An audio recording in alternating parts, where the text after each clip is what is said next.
Good morning, true crime friends. Did you see it? Donna Adelson was back in court yesterday. And for whatever reason, I could not find any place where it was playing live. And so minutes after, ouch, that dog. Minutes after it was uploaded onto the internet, I watched it because I was like, oh, I need to know every single thing. Many thanks to Gigi over there at Pretty Lies and Alibis, because as soon as humanly possible, she had the video uploaded. Now look, let me just manage expectations. The video is maybe 8 minutes long, 10 minutes long, something like that. It's not very long. But it had everything we needed to know. Oh, it had that cute little brown judge with his round head. Remember those people? What was it? The little people? Those little people with like their heads that was like a marble and then like a little tube body. I had those when I was a kid. That's who that little judge looked like. And I was like, hey, little people judge. So he was there in his box. Donna was in her little Zoom box. And the lawyers were there, but you really could not see them. Ooh, they got the band back together. Georgia Kappelman was there. Hey, Georgia girl. And the same lawyer that Charlie Adelson used, Dan Rashbaum. Rashi, did you drive all the way up to Tallahassee for this hearing? So, look. It's 2 seconds in, I done already talked my throat dry. So Donna's up there, the judge is just like, it was just like, you know, a status check. We're going to check in, we're going to see how everybody's doing. Hi, how y'all doing? How's your mom and them? How's the case coming along? That's the type of thing they did, right? But then here's the thing. During part of it, they had to swear Miss Donna in. So they were like, Mrs. Adelson, that judge, ooh, he's so flat and so just like, this is what we're doing. He was like, Mrs. Adelson, raise your right hand. So she raised her right hand in the box and they were like, you know, do you tell the truth? And she said, yes. And you know she was lying because all she does is lie. And so they were like, listen, I mean, I'm paraphrasing the very, very boring judge who's very cute and very judicial. But he was like, girl, look. You see Daniel Rashi sitting over there? Now, this is the dude who is part of the conviction of your son. You sure you want him as your lawyer? And she was like, yes, Your Honor. And he said, and this is the part that had me clutching all of my pearls. Your lawyer could be called as a witness in this case. If your lawyer becomes a witness in this case, then he has to look after his own interests. He can't look after your interests. So are you sure you want this dude? Because he might be part of a crime. Are you sure? And she was like, But, you know, in like calm speech. She didn't say, but you know what I'm saying. I'm paraphrasing. So the judge was like, okay, is there anything else? How much longer do we need? So they're going to check back in 3 weeks and because they want this case to move along. Here's the thing. Rashi could become a witness in this crime because on the jail tapes, Donna Adelson is heard saying, first of all, ma'am, those lines are recorded. You know when they say your call is being recorded, it's a secret coded message that means your call is being recorded. So on a recorded line, this heifer went and said, yeah, well, Rashi said that we should leave now. And Rashi said we could try to leave the country and flee to Vietnam. We might get out. We might not. But like, oh, well, we at least have to give it a try. What else is us gonna do? I mean, again, paraphrasing. And so I was like, number one, Daniel Rashbaum, you were too close to this case. And what I heard over there on the court TV and possibly on some Surviving the Survivor, Dan Rashbaum and his wife have gotten close to the murderous Donna Adelson. Why are they getting close to his clients like that? She's probably over there baking banana bread. Oh, she's been grandmotherly. Now listen, when he loses this case, because he's going to lose this case. And I mean, is it losing if the evildoer goes to jail? I think that's winning in my book. But Miss Donna going to jail. She's going to jail for a long, long time. Because Georgia Kappelman, she has the goods on Miss Donna. Grandma Donna, you going down. And in the words of my southern auntie, honey, I'm just going to hide and watch. I'm going to hide and watch with glee in my heart. Because few people have earned jail as thoroughly as you have. The arrogance of her to think that I could just unalive my son-in-law because he is a minor inconvenience. And then I'm just just going to get on with the rest of my life. Who will mind? I won't mind. Ma'am, shocking as it seems, the world does not revolve around you. But you're about to find out. You done effed around, and now we have arrived at the find out portion of the ceremonies. And ma'am, you about to seriously find out. In other arrogant criminal news, the Treehouse Murder case. Are you following the Treehouse Murder case? Because I am on the edge of my seat following the Treehouse Murder case. This is this dude, Ty Tucker, down here in Florida, Key West, Florida, because isn't it always Florida? He was maybe involved, maybe not involved in a crime. Okay, fine. He's defending himself. Sir, you're an idiot. But here's the thing. In addition to being an idiot, he's so arrogant. He's painfully arrogant. Now, he's married a rich lady. Why don't you just take your wife's money and go live someplace in Fiji? Do you think he's doing that like he has some common doggone sense? No, if it was me and it was you, now listen, if I was involved in an unfortunate unaliving, which I hope to never be involved in, and my high school sweetheart comes back and it's like, you are the love of my life. Yes, I have zillions of dollars. I'm gonna marry you. So you go from being homeless to living in a palatial mansion. And the district attorney says, you know what, we're going to give you time served. And he's like, no, I would like to go to court, please. No, not with the many rich lawyers that my wife could afford for me. I'm going to defend myself. Sir, you're an idiot. But okay, we're going to sit here and watch you get up and prance around the courtroom. And here's the thing. He's doing a good job. Like, he could get off. If he would say less, we could probably send him home a lot faster. I get the feeling that this dude just is enjoying the process. Oh, he's up on the court TV. He's going on interviews. He's being interviewed by court TV outside the court and in the evening when he should be writing up stuff and preparing for his case. He's on court TV. He's going on podcasts. Apparently, I heard today he has several YouTube channels. Oh, you're just enjoying this process while the rest of us have real lives to get back to. You're just going to waste all of our time. Okay. But so the victim in this case, look, there was two victims. One is no longer on this mortal coil. I forget his name, but, excuse me. Oh my goodness. He's no longer on this side of glory, but Miss Paula Belmont, she's on this side of glory, but just barely, like by the skin of her teeth. She's still alive, but she's not lingering near the pearly gates because of anything that happened in this crime. She was a narcotics enthusiast for many years, and so she was also in the sales and marketing of narcotics, although she says she was not. When this crime happened, she was imbibing in some of the finer cracks that they have down there in South Florida, and so somebody came in and wanted to steal some of her product, and she was just like, oh, I'm high. Oh, you should know, everybody in this story was high. Every single person in this story was high. Okay, so everybody's high on crack. A dude comes in, Detroit comes in and stabs somebody and kills somebody and then runs off. And Paula was like, Detroit did it and some other dude did it, but not the very arrogant defendant who's getting on everybody's nerves. It was not him. Okay, there was a deposition to that effect, but then it was decided, like, you know what?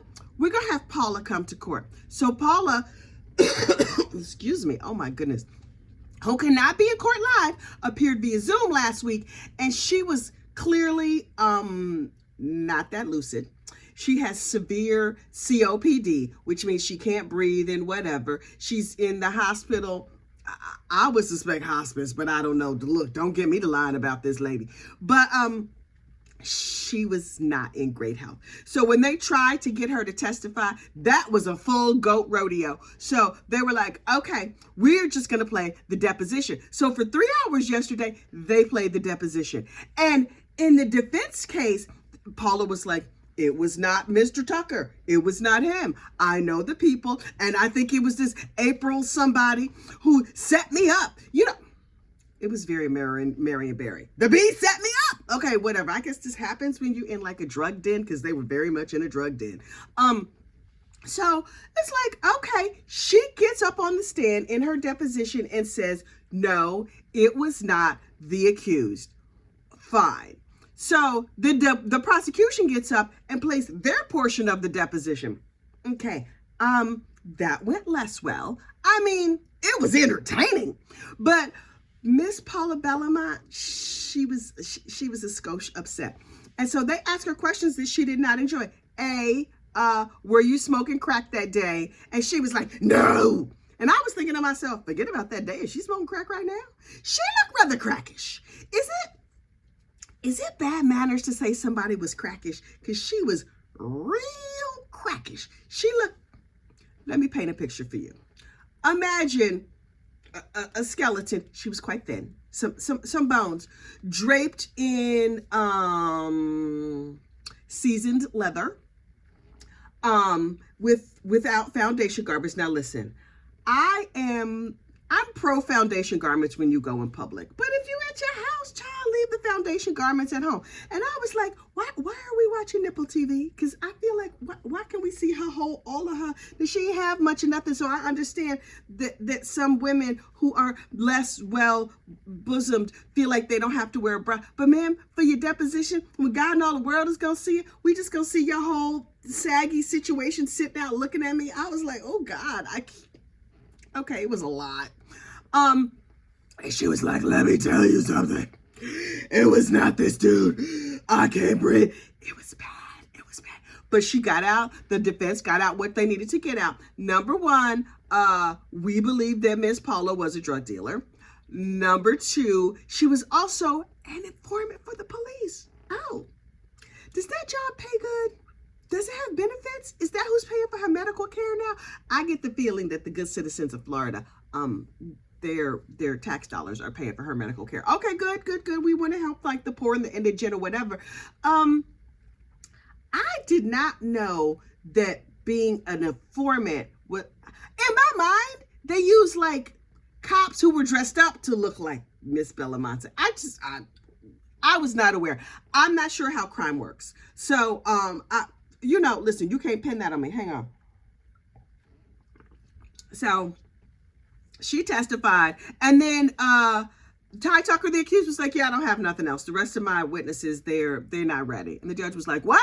Okay, jury, get out of here. And then he was like, ranted and raved, lost his whole entire mind. Oh, he's sick of Ty Tucker. And you want to know the truth? I'm sick of Ty Tucker too. Because in front of the jury, he's okay. But when it's just him and the judge, he's arrogant. He got a lot to say. He's running his mouth. Oh, he loves the sound of his own voice. Child, I know a little something about that life. But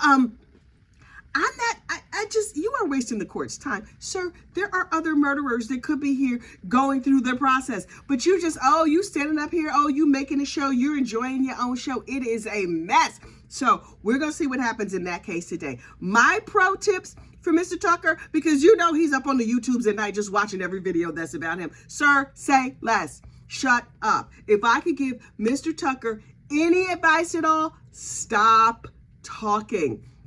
Sir, what you don't realize is that you may have already won this case. You just need to say less. Look, other people who could possibly say less, Nesto. That is none other than Ernesto Williams. That is Shirley Strawberry's husband. So for the uninformed, Steve Harvey has a morning show and he hosts the Family Feud, and he's everywhere. Oh, he's hilarious. He's rich. He's a mogul. Blah, blah, blah. Great.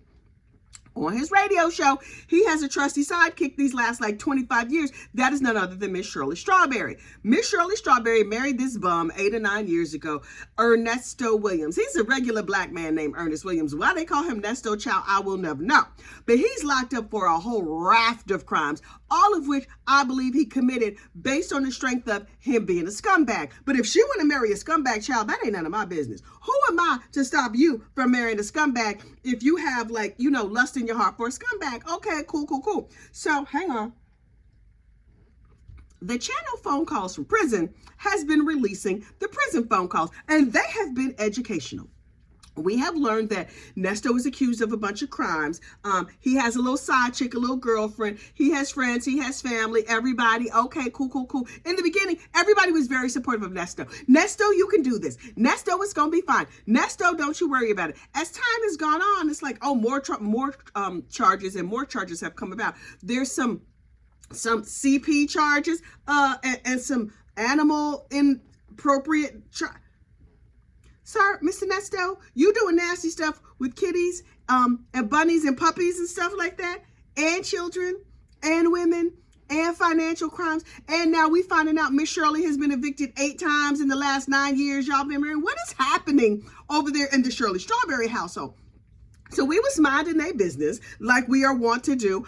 Okay, cool. And then one by one, Nesto's real friends, the ones he's known for his whole life, have fallen off. The more they learn, the more they're like, oh, no. I don't want nothing to do with this Mama Luke. He's out of his mind. So no, thank you. Let me just get on with the rest of my life. Enter silly Sonia, the side chick. Oh, she not a chick, because a chick implies youth. He has himself a side hand. And yes, she's pretty. Yes, she's a little bit long in the tooth. Okay, she about that hot flash life too, child. I know something about a hot flash. Miss Sonia is there and she's helping. But her helping, that is what I'm finding with all these criminals. It's a lot of arrogance and a lot of I know better than you, and this is how things should go.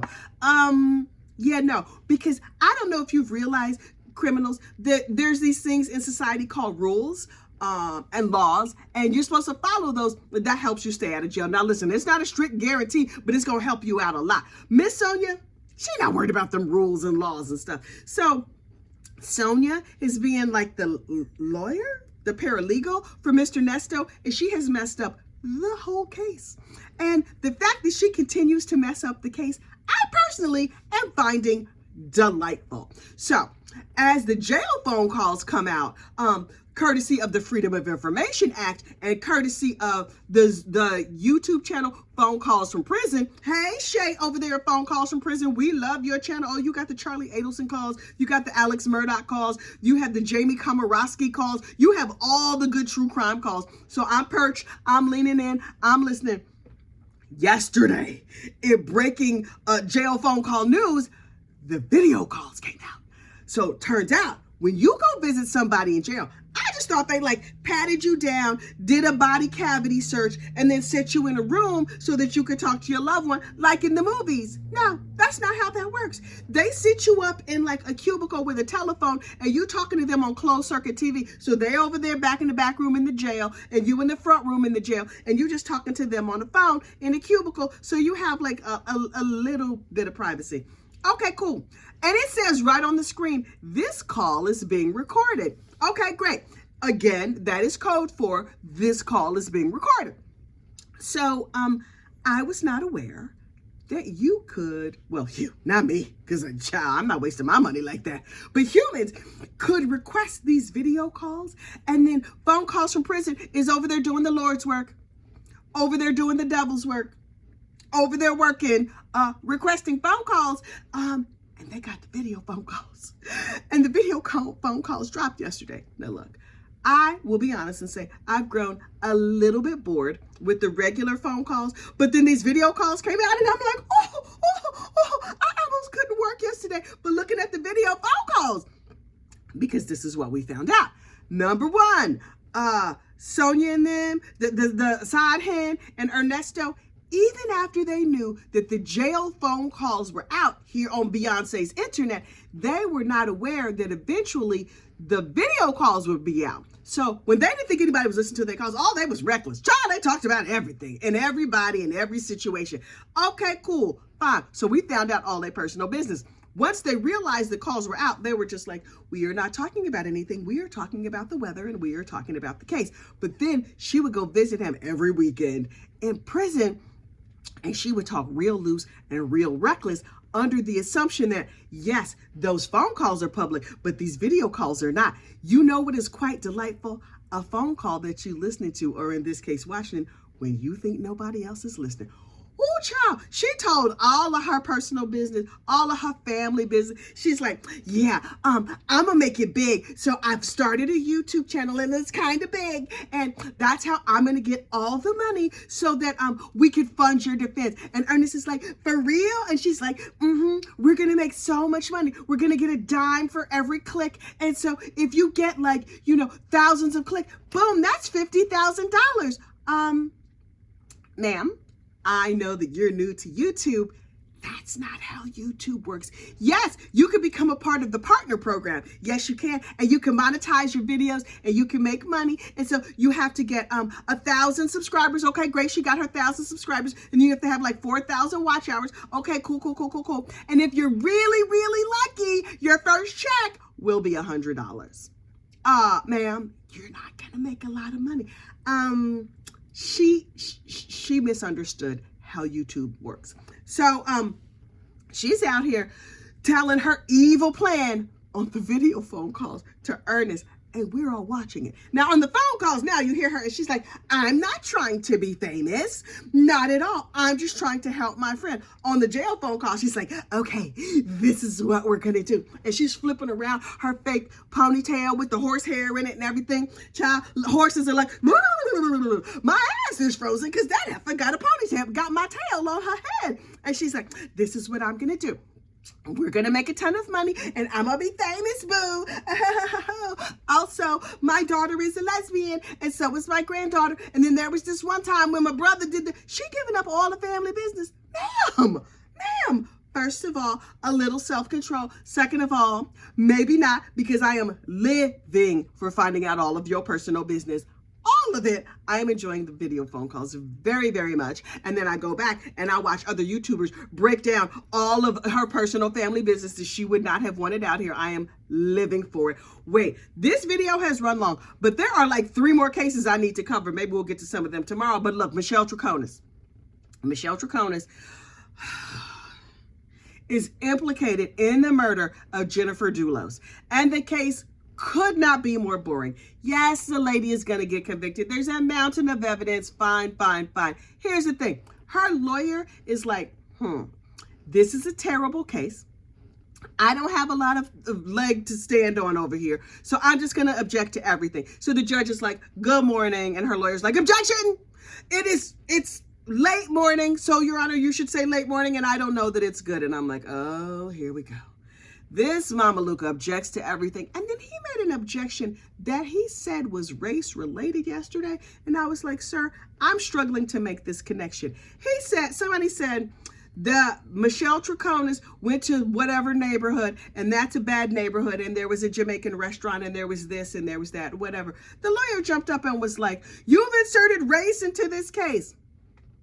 Sir, what about this made this a race issue?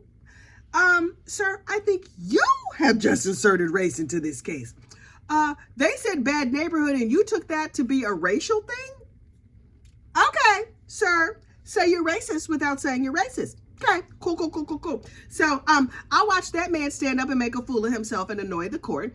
I personally get the feeling that he has annoyed the jury so much that they're going to convict him on the strength of they sick of his behind. And I'm not entirely certain those are legal grounds, but if they're not, they should be. So look, we're going to have to talk about Erica Stefanko and Jennifer Crumbly another day because there's some criminals who've gone to court and we're going to deal with it later. But let me tell you this real quick. Erica Stefanko in the pizza delivery murder retrial, when she made the phone call to lure her husband's ex-wife to the murder scene, she did it with a smile on her face. Okay. She's smiling at the plotting of an unaliving. Clearly, she has gone to the Donna Adelson school of this is how we behave. Because that heifer, she's already sitting in jail. I get the feeling that this case, the retrial, is stronger than the original case. And so if they gave her life the first time, can they give her double life? Can they smack her around and give her life? Can they just like throat punch her and give her? She unalived this child's mama for no good reason because she was jealous of her? Heifer! Listen, I'm gonna need her to get her whole life together. This video is long. I still have to make breakfast and pack up my lunch. Child, I have things to do. But listen, thank you so much for coming to this madness that I call a YouTube channel. Oh my goodness, I almost forgot. Yesterday, Brandi Churchwell hit 15,000 subscribers over there at the 13th. How many? The 13th jurors? Yes. The 13th juror live stream, Brandi Churchwell, hit 15,000 subscribers, and it was glorious. I'm so thrilled for Miss Brandi. Just 2 seconds ago, she was celebrating her 10,000 subscribers, and now just that fast, she has 15,000 subscribers. I'm so thrilled for her. So please go over and watch the live stream from yesterday, January the 22nd. See, I got the date right today. It's about an hour in where she hits 15,000, and she, you know, Brandi's a bag of water. Child, she's a bag of water. Oh, she cries. So precious. And she lapses into the ugly cry. The ugly cry. I loved it so much. I'm so thrilled for Brandi. She is a doll. If I had more free time, I would stalk her. But y'all know I ain't got time for stuff like that. Anyway, congratulations, Brandi. Cups up to you, and keep going, queen. Okay, I need to keep going on with the rest of my day. Y'all make it a good one. Oh, like and subscribe. I should probably say that at the beginning. Ugh. Someday I'm going to learn how to do YouTube. Clearly not today. Make it a good one. Bye.